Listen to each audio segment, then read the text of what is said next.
जिस पाप का प्रायश्चित बड़े बड़े यज्ञ ताप और दान से भी नहीं होता है, वह सिर्फ माघ मास में एक छोटी सी नियम से कैसे नष्ट हो सकता है। माघ मास का छठा अध्याय सिर्फ कथा नहीं है, यह भगवान की परीक्षा भी है और भक्त के धैर्य की कसौटी भी। यह अध्याय हमें सिखाता है कि भूखा रहकर भी भक्ति कैसे की जा सकती है और अपमान सहकर भी पुण्य कैसे मिलता है। और जब मन टूट जाए तब भगवान कैसे प्रकट होते हैं। शास्त्र कहते हैं जो मनुष्य माघ मास की छठे अध्याय को श्रद्धा से सुनता है या सुनाता है, उसके जीवन से दरिद्रता, रोग, कर्ज और मानसिक क्लेश स्वयं ही विदा लेने लगते हैं। इस अध्याय में एक ऐसा प्रसंग आता है जहां एक साधारण मनुष्य अपने संयम और विश्वास से देवता को भी सोचने पर मजबूर कर देता है। अगर आपके जीवन में बार बार रुकावटें आ रही है, पूजा करने के बाद भी फल नहीं मिल रहा है या मन में निराशा घर कर बैठी है, तो माघ मास का ये छठा अध्याय आपके लिए भगवान का उत्तर बन सकता है। इसलिए कथा शुरू करने से पहले मन, वाणी और हृदय से इतना ही कहिए, हे नारायण, आज मैं कथा नहीं सुन रहा, आज मैं स्वयं ही आपको सौंप रहा हूँ। आप ध्यान से सुनिए माघ मास का छठा अध्याय, क्योंकि यह अध्याय जीवन बदल देता है। लेकिन उससे पहले हम माघ मास स्नान की महिमा और शुक्र क्षेत्र का महत्व तथा मासों पर वास व्रत की विधि का वर्णन करेंगे। उसके पश्चात ही माघ मास के छठे अध्याय का कथन करेंगे। महादेव जी कहते हैं, भक्त पर्व कार्तिकेय, अब माघ स्नान का महत्व सुनो। महात्मा, इस संसार में तुम्हारे समान विष्णु भक्त पुरुष नहीं है। चक्र तीर्थ में श्री हरि का और मथुरा में श्री कृष्ण का दर्शन करने से मनुष्य को जो फल मिलता है, वही माघ मास में केवल स्नान करने से मिलता है।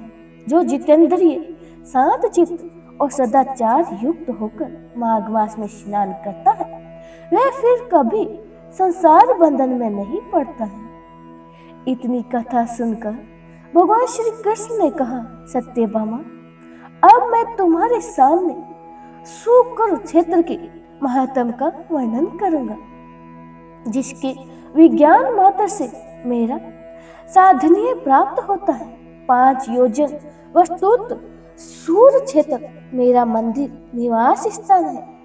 देवी जो इसमें निवास करता है, वह गधा हो जाता है तो भी चतुर्भुज स्वरूप को प्राप्त होता है। 3303 हाथ मेरे मंदिर का परिमाण है माना गया है। देवी जो अन्य स्थानों में 60,000 वर्षों तक तपस्या करता है, वह मनुष्य शुक्र क्षेत्र में आधे पहर तक तप करने पर ही उतनी तपस्या का फल प्राप्त कर लेता है। कुरुक्षेत्र के सन्निहित नामक तीर्थ में सूर्य ग्रहण के समय तुला पुरुष के दान से जो फल प्राप्त किया गया है, वह काशी में 10 गुना, त्रिवेणी में 100 गुना और गंगा सागर संगम में 60 गुना कहा गया है। किंतु मेरे निवास भूत शुक्र क्षेत्र में उसका फल अनंत गुना समझना चाहिए। भामिनी, अन्य तीर्थों में उत्तम विद्वान के साथ जो लाखों दान दिए जाते हैं, शुक्र क्षेत्र में एक ही दान से उसके समान फल प्राप्त होता है।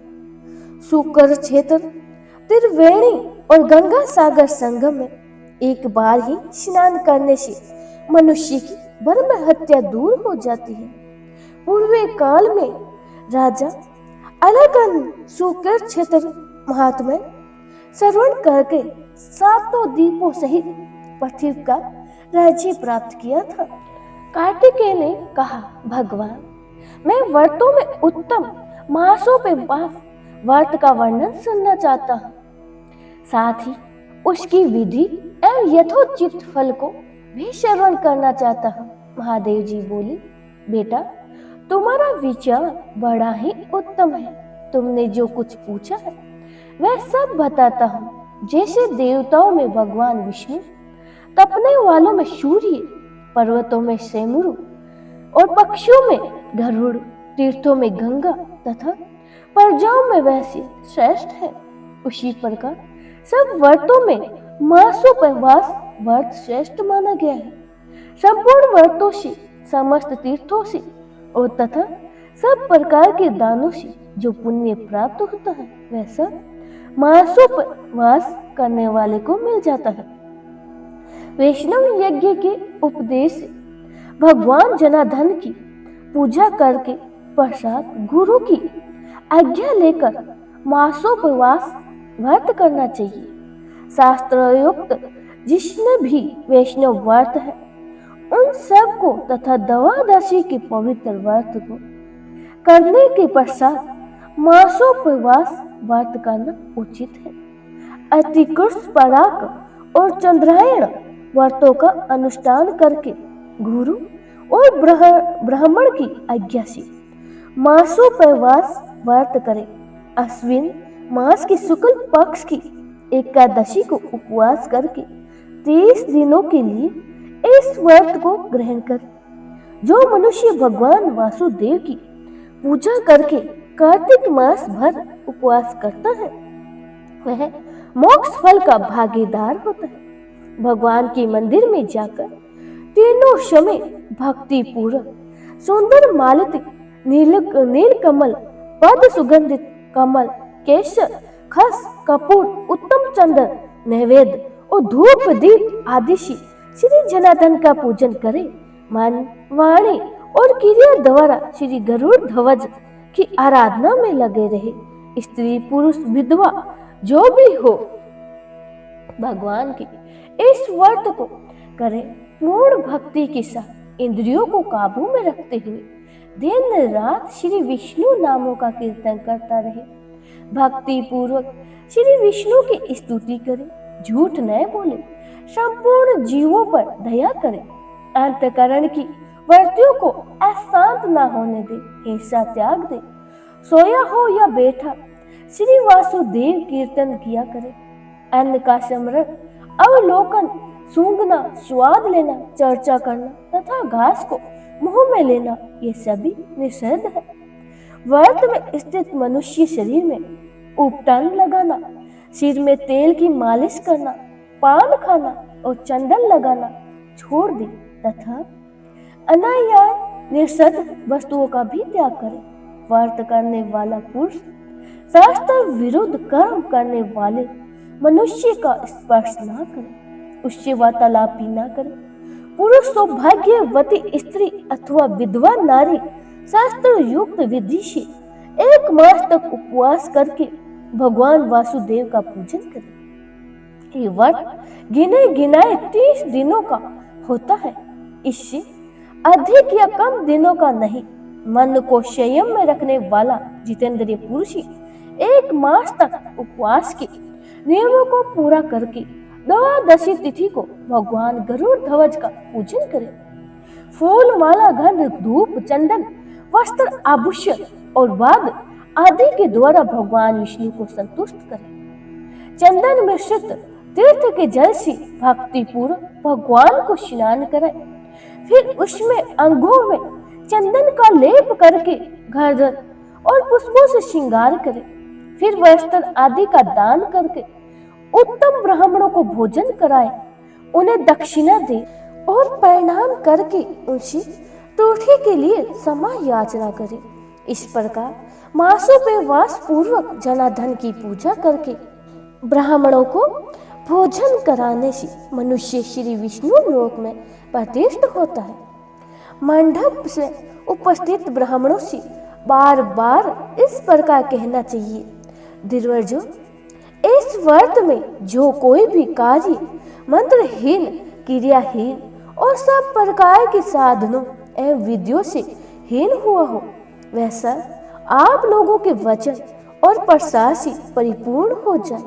कार्तिकेय इस प्रकार मैंने तुमसे मासों पे वास की विधि का यथार्थ वर्णन किया है। बोले श्री कृष्ण भगवान की जय हो।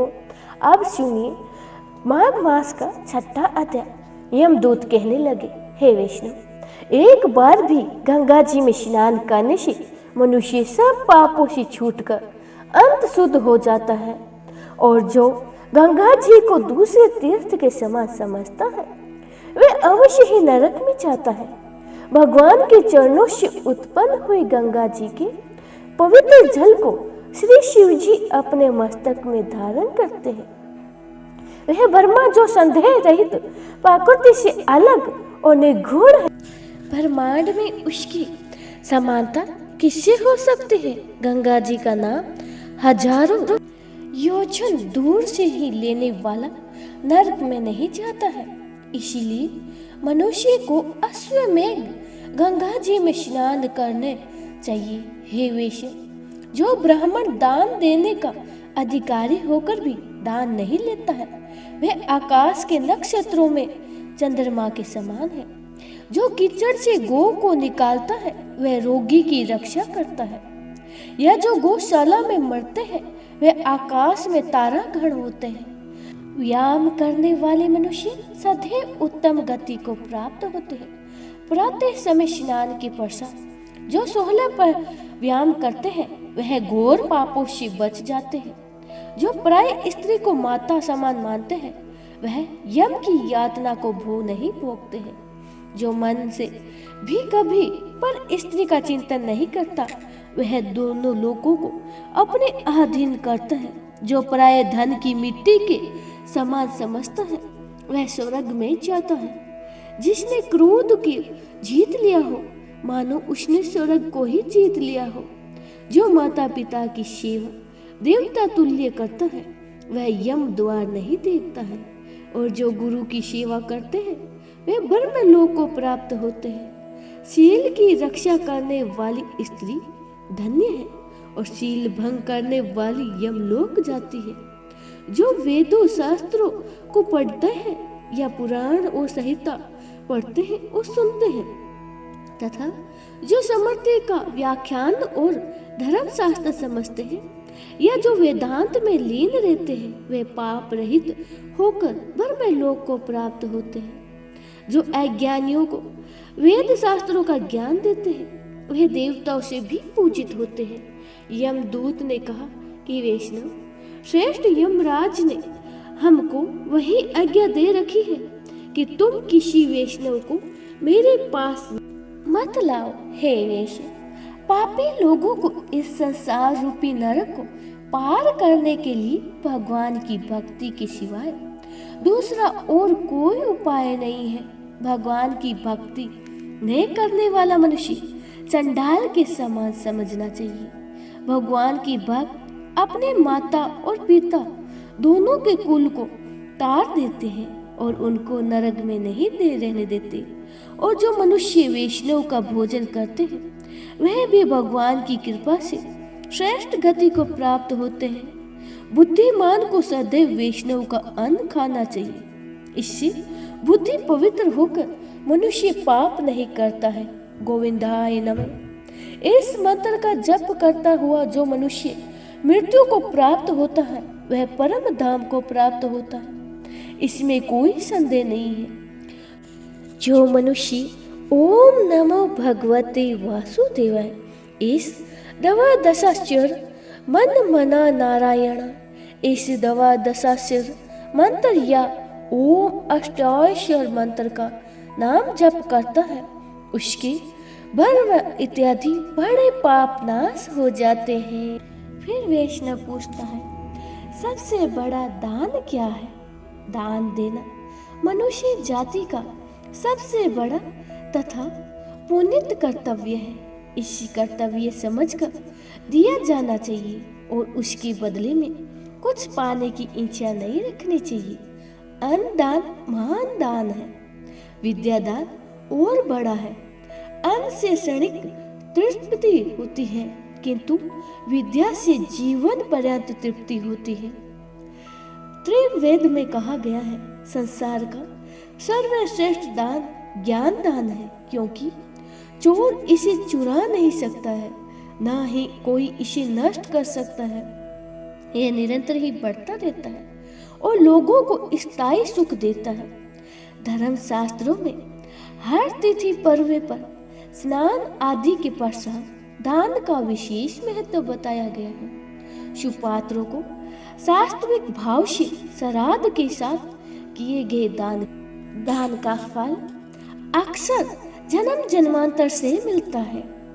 भविष्य पुराण में लिखा है कि दानों में 3 दान अत्यंत ही श्रेष्ठ है: गोदान, पृथ्वी दान और विद्या दान। यह देने, जोतने और जानने से 7 कुल तक पवित्र कर देते हैं। मनुस्मृति के अध्याय में 4 श्लोक में लिखा है कि मध्य दान के संबंध में महत्वपूर्ण बातें बताई गई है। भूखे को अन्न दान करने वाला सुख लाभ पाता है। तिल दान करने वाला अभिलाषित संतान और दीप दान करने वाला उत्तम नेत्र प्राप्त करता है। भूमि दान देने वाला भूमि, शरण दान देने वाला दीर्घ आयु, चांदी दान करने वाला सुंदर रूप पाता है। सभी दानों में वेद का दान सबसे बढ़कर है। जो दाता आदर से प्रतिग्राही को दान देता है और प्रतिग्राही आदर से उस दान को ग्रहण करता है, वह दोनों शरण के हो जाते हैं। इससे उल्टा अपमान से दान देने वाला और दान लेने वाला दोनों नरक में जाते हैं। जिस भाव से जिस फल की इच्छा कर जो दान करता है, जन्म जन्मांतर से सम्मानित होकर वह उन वस्तुओं को उसी भाव से पाता है। अनायाय पूर्वक कमाए हुए धन के दान के संबंध में स्कंद पुराण में लिखा हुआ है, अर्थात अन्याय पूर्वक अर्जित धन का दान करने से कोई पुण्य नहीं होता है। दान रूप कर्तव्य का पालन करते हुए भगवत प्रीति को बनाए रखना भी आवश्यक होता है। यक्ष ने युधिष्ठिर से प्रश्न किया, श्रेष्ठ दान क्या है? इस पर युधिष्ठिर ने उत्तर दिया, जो शुद्ध पात्र को दिया जाए, जो प्राप्त दान को श्रेष्ठ कार्य में लगा सके, उसी शुद्ध पात्र को दिया गया दान श्रेष्ठ होता है। वही पुण्य फल देने में समर्थ है। कर्ण ने अपने त्वचा का, शिवी ने अपने मांस का, जीवमतु वाहन ने अपने जीवन का तथा दयचिति ने अपनी अस्थियों का दान कर दिया था। दानवीर कर्ण की दानशीलता जग विख्यात है। जब शक्तिशाली वृत्तासुर किसी भी तरह नहीं मारा जा सकता था, तो उसकी त्रास से भी सभी देवता भयभीत हो गए। ब्रह्मा जी से ज्ञात हुआ है कि किसी तेजस्वी की अस्थियों के वर्ज से ही वृत्तासुर मारा जा सकता है। तपस्वी से प्रसिद्ध महेश्वरी दृष्टि के पास इंद्र, विष्णु आदि देवता पहुंचे। उन्होंने परमार्थ के लिए देवदत्त की रक्षा हेतु अपना शवर शरीर शहर से ही प्रस्तुत कर दिया। उनकी अस्थियों के दान से वज्र बनाया गया और वृत्तासुर को उसी से मारा गया था। बोलो शिव शंकर भोले भंडारी की जय हो। जय श्री कृष्णा। राधे राधे।